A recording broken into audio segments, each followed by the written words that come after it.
எல்லாருக்கும் வணக்கம். ஸோ டான்செட்ல இருந்து ஹால் டிக்கெட் டவுன்லோட் பண்றதுக்கான லிங்க் வந்து உங்களுக்கு போட்டுட்டாங்க. ஸோ கீழே பாத்தீங்க அப்படின்னா டவுன்லோடிங் ஆஃப் ஹால் டிக்கெட் அப்படின்னு சொல்லி போட்டிருப்பாங்க. இதை கிளிக் ஹியர் கொடுத்தீங்க அப்படின்னா இந்த மாதிரி ஒரு பேஜ் ஓப்பன் ஆகும். ஸோ இதுல உங்களுடைய மெயில் ஐடி அண்ட் தென் உங்களுடைய பாஸ்வேர்டை கொடுத்துட்டு கேப்சா கொடுத்தீங்க அப்படின்னா லாகின் கொடுத்தீங்கன்னா உள்ள போய் நீங்க உங்களோட ஹால் டிக்கெட்டை டவுன்லோட் பண்ணிக்கலாம். ஸோ வேமா ஹால் டிக்கெட்டை டவுன்லோட் பண்ணி உங்களோட சென்டர் எங்க போட்டிருக்காங்களோ அதுக்கேற்ற மாதிரியான நெசசரி அரேஞ்ச்மெண்ட்ஸ் எல்லாம் பார்த்து ஏற்பாடு பண்ணிக்கோங்க. ஸோ இதோட லிங்க் வந்து கீழே டிஸ்கிரிப்ஷன்ல கொடுத்துருக்கேன். ஸோ அது போக நம்ம நேத்து வீடியோல என்ன பார்த்திருந்தோம் அப்படின்னா டான்செட்ல வந்து கம்ப்யூட்டர் அவேர்னஸ் அப்படிங்கிற செக்ஷன்ல இருக்கக்கூடிய ப்ரீவியஸ் இயர் கொஸ்டினை டிஸ்கஸ் பண்ண ஸ்டார்ட் பண்ணியிருந்தோம். 2024 வீடியோ 24 ப்ரீவியஸ் இயர் கொஸ்டின்ஸை டிஸ்கஸ் பண்ண ஆரம்பிச்சிருந்தோம். ஸோ ப்ரீவியஸ் வீடியோல ஒரு 10 கொஸ்டின் டிஸ்கஸ் பண்ணியிருந்தோம். ஸோ அதை யாரும் பார்க்கல அப்படின்னா அந்த வீடியோட லிங்க் கீழே டிஸ்கிரிப்ஷன்ல கொடுத்துருக்கேன். அதை கிளிக் பண்ணி நீங்க ப்ரீவியஸ் வீடியோ பார்த்துட்டு இந்த வீடியோ பாருங்க. இதுல அடுத்து அதோட கண்டினியூஷனா மீதி இருக்கக்கூடிய 10 கொஸ்டின்ஸ் 2024ல இருக்கக்கூடிய ரிமைனிங் 10 கொஸ்டின்ஸ் நம்ம இந்த வீடியோல பார்க்க போறோம். சோ இப்ப இதுல அடுத்த கொஸ்டின் என்ன கேட்டிருக்காங்கன்னு பாருங்க. which of these companies tech company owns Firefox web browser? அதாவது இந்த Firefox அப்படிங்கிற வெப் ப்ரௌசரை ஃபவுண்ட் அவுட் பண்ண கம்பெனி யாருங்கிறது கேட்டிருப்பாங்க. இது மோஸ்ட்லி எல்லாரும் நம்ம யூஸ் பண்ணுவோம். மோஸ்ட்லி நம்ம யூஸ் பண்ணக்கூடிய ப்ரௌசரே Firefox, Google Chrome and then Microsoft Edge, இதுதான் நம்ம யூஸ் பண்ணுவோம். ஸோ ஃபயர்பாக்ஸ் உடைய கம்பெனி வந்து மொசிலா தான் அந்த ஃபயர்பாக்ஸ் அப்படிங்கிற ப்ரௌசருடைய கம்பெனி. இந்த கம்பெனி தான் வந்து அதை ஃபவுண்ட் அவுட் பண்ணாங்க. அண்ட் தென் இது மட்டும் தெரிஞ்சுக்கிட்டா போதாது நமக்கு. அதனால இங்க ஒரு சில கம்பெனி நேம்ஸ் கொடுத்து அந்த கம்பெனி என்னென்ன ப்ரௌசர்ஸ் டெவலப் பண்ணிருக்காங்கன்றது கொடுத்துருக்கோம். மொசிலா வந்து ஃபயர்பாக்ஸ்க்கு டெவலப் பண்ணிருக்காங்க, கூகுள் குரோம் ப்ரௌசர் டெவலப் பண்ணிருக்காங்க. ஆக்சுவலா இந்த லெஃப்ட் சைட்ல இருக்கிறது எல்லாமே கம்பெனி நேம்ஸ். இது எல்லாமே கம்பெனி நேம்ஸ், இது எல்லாமே வெப் ப்ரௌசர், அந்த கம்பெனி டெவலப் பண்ண browsers, web browsers. So apple company வந்து சஃபாரி அப்படிங்கிற ப்ரௌசர் டெவலப் பண்ணிருக்காங்க. மைக்ரோசாஃப்ட் அப்படிங்கிற கம்பெனி வந்து எட்ஜ் அப்படிங்கிற ப்ரௌசர். ஒபேரா சாஃப்ட்வேர் அப்படிங்கிற கம்பெனி வந்து ஒபேரா அப்படின்னு சொல்லி ப்ரௌசர். பிரேவ் சாஃப்ட்வேர் அப்படிங்கிற கம்பெனி ஒன்று இருக்கு, பிரேவ் ப்ரௌசர். சாம்சங் அப்படிங்கிற கம்பெனி வந்து Samsung internet browser. Alibaba group அப்படிங்கிற ப்ரௌசர் வந்து யூசி ப்ரௌசர். டார் ப்ராஜெக்ட்ங்கிறது டார் ப்ரௌசர். ஸோ இதுல நம்ம எல்லாருமே ஃபெமிலியா கேள்விப்பட்டது வந்து ஃபயர்பாக்ஸ் கேள்விப்பட்டிருப்போம், குரோம் கேள்விப்பட்டிருக்கோம், எட்ஜ் கேள்விப்பட்டிருக்கோம். ஒப்பேரா மொபைல் போன்ஸ் முன்னாடி யூஸ் பண்ணவங்களுக்கு தெரியும், மொபைல்ல இருக்கக்கூடிய ஒரு வெப் ப்ரௌசர் அது. அதே மாதிரி யூசி ப்ரௌசர் கேள்விப்பட்டிருப்போம். ஸோ இதுல சஃபாரி வந்து ஒரு சிலர் கேள்விப்பட்டிருக்கலாம், ஒரு சிலர் சஃபாரிங்கிறது ஆப்பிள் ப்ரௌசருடையது. ஸோ இதோடைய லோகோ எப்படி இருக்கும் அப்படின்னு பாத்தீங்க அப்படின்னா அந்த காம்பஸ் மாதிரி இருக்கும், நம்மளுடைய அந்த காம்பஸ்ன்னு சொல்லுவாங்க, அதுதான் அதோடைய லோகோ இருக்கும். ஃபயர்பாக்ஸோட லோகோ வந்து ஃபாக்ஸோடைய லோகோ இருக்கும். குரோம் வந்து உங்களுக்கு லோகோ வந்து நார்மல் நம்ம சர்க்கிள் ஷேப்ல கூகுளோடைய அந்த கலர் காம்பினேஷன்ஸோட இருக்கும். ஸோ இதெல்லாம் வந்து companies which provided web browsers. So இதை பார்த்து வச்சுக்கோங்க, ஏன்னா இதுல இருந்து கூட கொஸ்டின்ஸ் வரலாம். ஸோ அடுத்து இந்த கொஸ்டினுக்கு ஆன்சர் ஃபயர்பாக்ஸோடைய கம்பெனி வந்து மொசிலா. நெக்ஸ்ட் கொஸ்டின் பாருங்க. which is the layer of a computer system between the hardware and the user program? ஹார்ட்வேருக்கும் யூசர் ப்ரோக்ராமுக்கும் இடையில இருக்கக்கூடிய லேயர் என்னது அப்படிங்கிறது. இன்டர்ஃபேஸ் லேயர் யாரு அப்படின்னு கேக்குறாங்க. ஸோ அப்ப ஹார்ட்வேர் பார்ட்டுக்கும் யூசர் ப்ரோக்ராமுக்கும் இடையில இருக்கிற இன்டர்ஃபேஸ் லேயர் யாருன்னா simple OS, operating system. OS தான் வந்து ஒரு ஹார்ட்வேரையும் யூசர் ப்ரோக்ராமையும் இன்டகிரேட் பண்ணக்கூடிய விஷயமே. ஒரு அது ரெண்டுக்கும் இன்டர்மீடியேட்டரா இருக்கு, சேர்ந்து செயல்படக்கூடியது இந்த ஆப்ரேட்டிங் சிஸ்டம். ஸோ இப்போ அந்த ஆப்ரேட்டிங் சிஸ்டம்ல என்னெல்லாம் ஆப்ரேட்டிங் சிஸ்டம் இருக்கு அப்படின்னு பாத்தீங்கன்னா, டெஸ்க்டாப் ஆர் லேப்டாப் ஆப்ரேட்டிங்ல மைக்ரோசாஃப்ட் அப்படிங்கிற கம்பெனி விண்டோஸ் ஓஎஸ் ப்ரொவைட் பண்றாங்க. ஆப்பிள் அப்படிங்கிற கம்பெனி வந்து மேக் ஓஎஸ் ப்ரொவைட் பண்றாங்க. உபுண்டு, ஃபெடோரா, டெபியன் இது வந்து கம்யூனிட்டி ஓரியன்டட் கம்பெனின்னு சொல்லுவாங்க. இவங்க என்ன ப்ரொவைட் பண்றாங்கன்னா லினக்ஸ் ஆப்ரேட்டிங் சிஸ்டம் ப்ரொவைட் பண்றாங்க. கூகுள் அப்படிங்கிற கம்பெனி வந்து குரோம் ஓஎஸ் அப்படிங்கிறத ப்ரொவைட் பண்றாங்க. ஸோ இது எல்லாமே என்னதுன்னா டெஸ்க்டாப் ஆர் லேப்டாப் ஓஎஸ்எஸ் அப்படின்னு சொல்லுவாங்க. அது போக மொபைல் ஓஎஸ்எஸ் என்ன இருக்குன்னு பாத்தீங்கன்னா ஆண்ட்ராய்டு, ஐஓஎஸ், ஹார்மோனி ஓஎஸ், காய் ஓஎஸ். ஸோ இந்த ஆண்ட்ராய்டு ஓஎஸ் வந்து அதோடைய டெவலப்பர் வந்து கூகுள், அதோட கம்பெனி நேம் வந்து கூகுள். அண்ட் தென் ஐஓஎஸ் வந்து apple. And then harmony OS வந்து ஹுவாய், கேஎஸ் வந்து கேஎஸ் டெக்னாலஜிஸ். இங்கிட்டு பார்த்தோம் அப்படின்னா சர்வர் ஓஎஸ் போட்டிருப்போம். சர்வர் ஓஎஸ்ல விண்டோஸ் சர்வர் ஓஎஸ் இருக்கு, ரெட் ஹேட் என்டர்பிரைஸ் லினக்ஸ் இருக்கு, உபுண்டு சர்வர் இருக்கு, சென்ட் ஓஎஸ். இது எல்லாமே நம்ம ஃபெமிலியா கேள்விப்பட்ட ஓஎஸ் தான். ஸோ தெரிஞ்சு வச்சுக்கோங்க. ஸோ இந்த மாதிரி ஓஎஸ்ல எந்த இதுல இருந்தாலும் நம்ம கேள்வி கேட்கலாம். ஸோ அதை நல்லா பார்த்து வச்சுக்கோங்க. And then next 13th question பார்த்தோம் அப்படின்னா விச் கீ ஸ்ட்ரோக்னா ஒண்ணுமில்ல shortcut. Which shortcut key stroke will take you at the beginning or the end of the long document. ஒரு டாக்குமெண்ட் இருக்கு நம்ம ஒரு வேர்ட் டாக்குமெண்ட் இருக்குன்னு வச்சுக்கோங்க. அந்த டாக்குமெண்டோடைய ஸ்டார்ட்டுக்கு அட்மோஸ்ட் ஸ்டார்ட்டுக்கும் அட்மோஸ்ட் எண்டுக்கும் போறதுக்கான ஷார்ட்கட் கீ கேட்கறாங்க.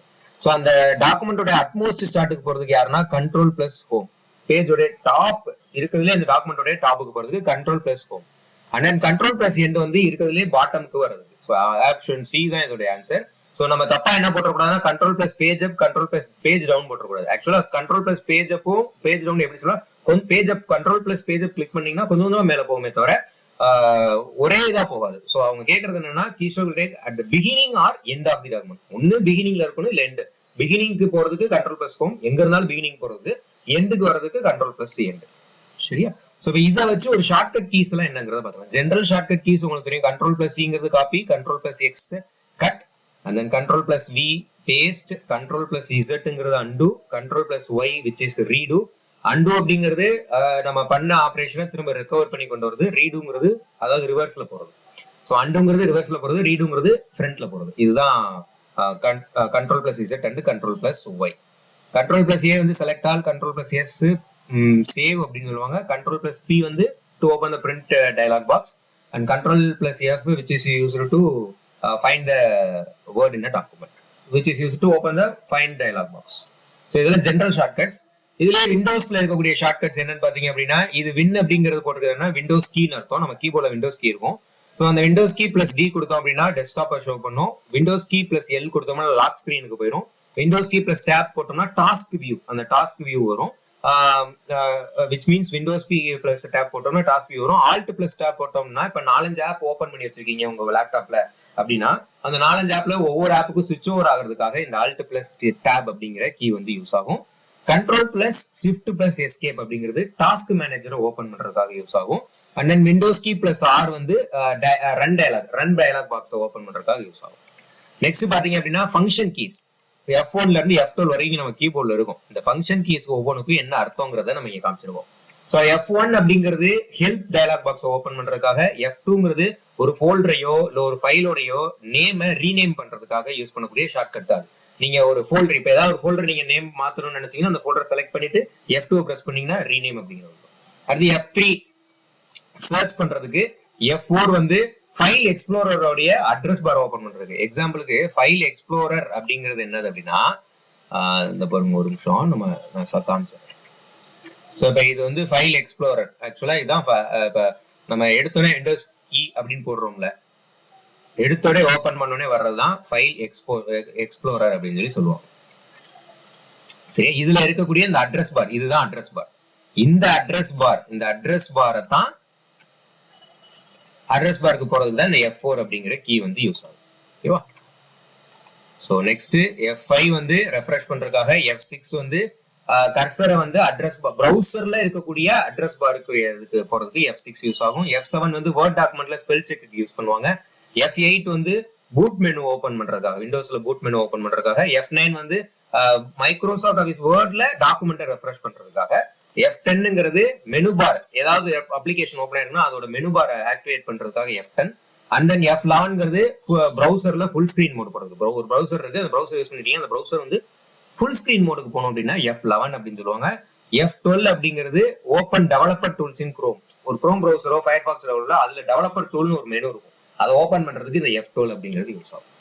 சோ இந்த ஃபங்க்ஷன் கீழ ஒரு சில சின்ன தெரிஞ்சுக்க வேண்டிய காம்பினேஷன்ஸ் என்ன அப்படின்னா, Alt plus F4, Control plus F4, Shift plus F10. Alt plus F4ங்கிறது நம்ம ஓபன் பண்ணி இருக்கக்கூடிய ஆக்டிவ் விண்டோஸ் எல்லாத்தையுமே க்ளோஸ் பண்றதுக்காக Alt plus F4 யூஸ் ஆகும். Control plus F4ங்கிறது அந்த பிரவுசர்ல எந்த பிரவுசர்ல டேப்ஸா ஓபன் பண்ணிருக்கோம், ஆக்டிவ் டேப் எதுவோ அதை க்ளோஸ் பண்றதுக்கு Control plus F4. and then Shift plus F10ங்கிறது வந்து ரைட் கிளிக் மெனு ஓபன் பண்றதா. இந்த ரைட் கிளிக் மெனு இப்ப இந்த இடத்துல கிளிக் பண்ண ரைட் கிளிக் மெனு தான். இந்த மெனு ஓபன் பண்றதுக்காக Shift plus F10. சரியா? இதெல்லாம் கொஞ்சம் தெரிஞ்சு வச்சுக்கோங்க. and then இதோட ஆன்சர் வந்து Control plus Home, Control plus N. 14th question பார்த்தோம் அப்படின்னா BIOS stands for அப்படின்னு கேட்டிருப்பாங்க. சோ இதோட ஆன்சர் வந்து என்னது அப்படின்னா, B stands for basic, I stands for input, and O stands for output, and S stands for system. Basic input output systemங்கிறது தான் அதனுடைய ஃபுல் ஃபார்ம். சோ இது இப்ப நான் சொல்ற டிஸ்கஸ் பண்ற எல்லாமே 2024ல கேட்ட கம்ப்யூட்டர் அவேர்னஸ் क्वेश्चन. சோ அடுத்து in which year was the first web browser created? அதாவது எந்த வருஷத்துல முதல் வெப் browser கண்டுபிடிச்சாங்க அப்படின்னா 1990ல கண்டுபிடிச்சாங்க. அது யாரால கண்டுபிடிச்சாங்க அப்படின்னா டிம் பெர்னர்ஸ்-லீ. இது வந்து அடுத்த இந்த இதுல இந்த ஒரு கொஸ்டினா கூட நீங்க எதிர்பார்க்கலாம். சோ ஃபர்ஸ்ட் வெப் browser அப்படிங்கிறது என்னதுன்னா www. இதுதான் ஃபர்ஸ்ட் வெப் browser. சோ இததான் யார் கண்டுபிடிச்சாங்க அப்படின்னா இந்த டிம் பெர்னர்ஸ்-லீ கண்டுபிடிச்சாரு. எந்த இயர்ல? 1990ல கண்டுபிடிச்சாரு. சரியா? சோ நெக்ஸ்ட் 16th கொஸ்டின் பாருங்க.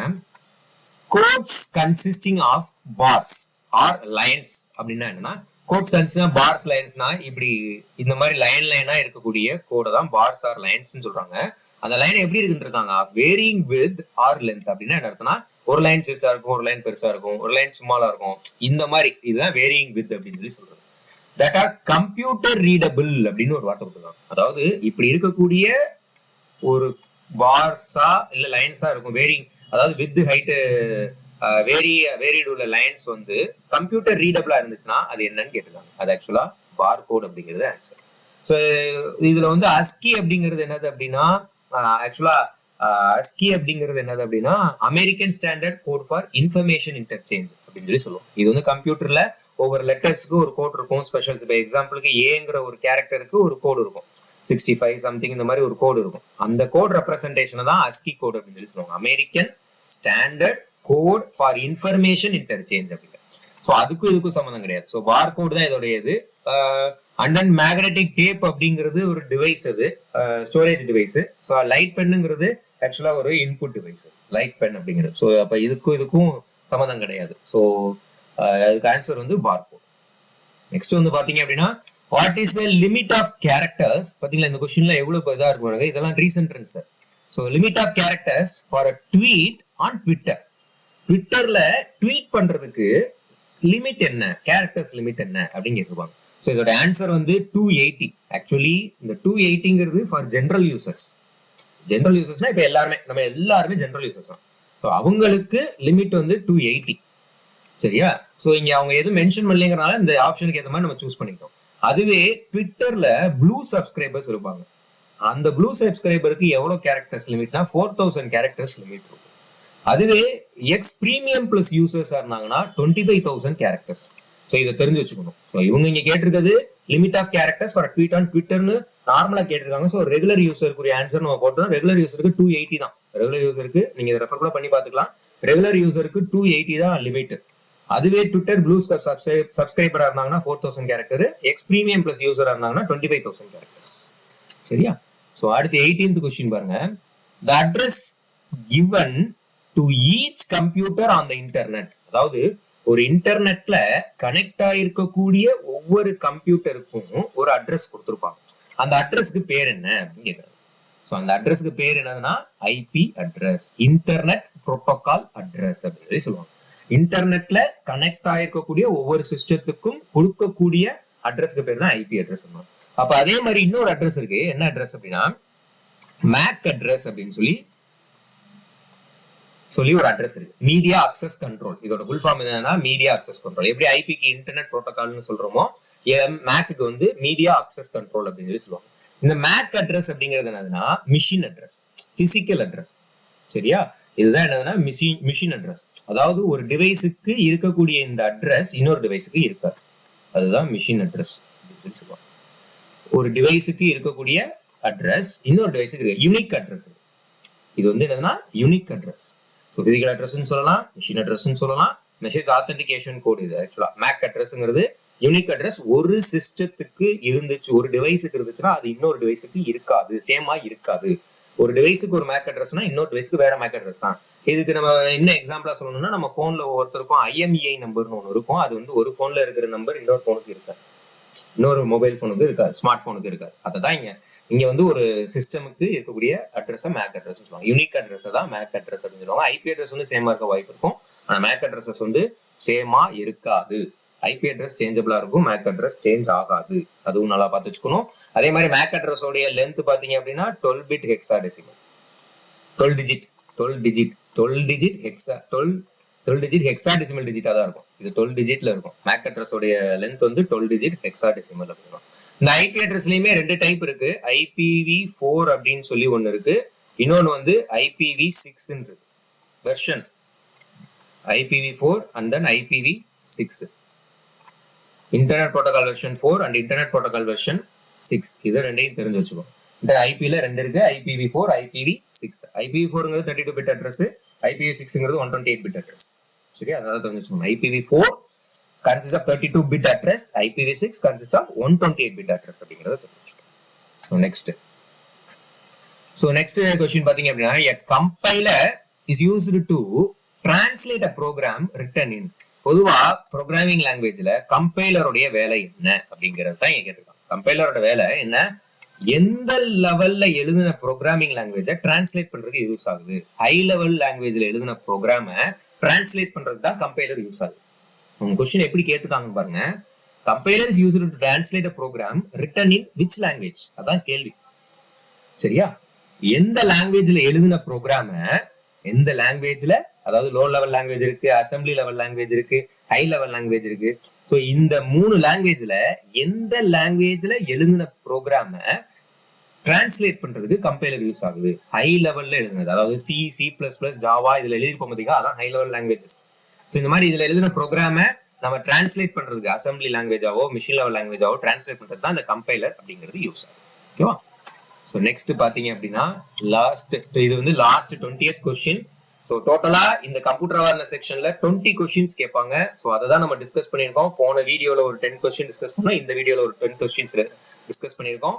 சரியா? சோ இப்போ இதுல பாருங்க, which of the following is a set of keywords, symbols and a system of rules for constructing statements by which humans can communicate the instruction to be executed by a computer.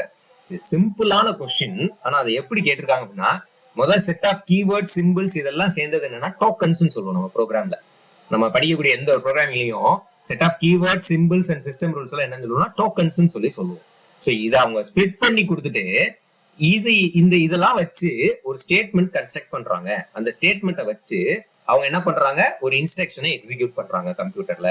அதுக்கு என்ன use, அதுக்கு எதை அப்படி சொல்லுவாங்க அப்படின்னா programming language தான் சொல்லுவாங்க. So ஏன்னா ப்ரோக்ராமிங் லாங்குவேஜ்ல நம்ம என்ன பண்ணுவோம், கீவேர்ட் யூஸ் பண்ணுவோம், சிம்பிள் யூஸ் பண்ணுவோம், ரூல்ஸ், சின்டாக்ஸ் இருக்கும். சரி, ப்ரோக்ராமிங் லாங்குவேஜ் சின்டாக்ஸ் இருக்கும், ப்ரோக்ராமிங் லாங்குவேஜ்ல ஸ்டேட்மெண்ட்ஸ் இருக்கும். அந்த ஸ்டேட்மெண்ட்ஸ் எல்லாம் எதுக்கு எழுதுவோம், ஒரு பர்டிகுலர் டாஸ்க்கை பெர்ஃபார்ம் பண்றதுக்காக, ஒரு மிஷின் ஒரு பர்டிகுலர் டாஸ்க்கை எக்ஸிக்யூட் பண்றதுக்காக. சோ அதனால இதுக்கு ஆன்சர் வந்து ப்ரோக்ராமிங் லாங்குவேஜ்.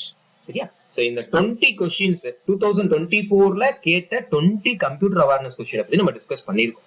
ப்ரீவியஸ் வீடியோலயும் பார்த்துருக்கோம், இதுலயும் பார்த்துருக்கோம். ஏதாவது டவுட்ஸ் இருந்துச்சு இது ரிலவெண்டா அப்படின்னா நீங்க கண்டிப்பா எனக்கு கமெண்ட்ஸ்ல மென்ஷன் பண்ணுங்க, நான் டவுட்ஸை கிளியர் பண்ணுவேன். சோ இனி அடுத்து வர வீடியோல 2023 கொஸ்டின்ல கம்ப்யூட்டர் அவேர்னஸ் என்னென்னு பார்த்திருக்காங்க அப்படிங்கறத டிஸ்கஸ் பண்ணுவோம். தேங்க்யூ.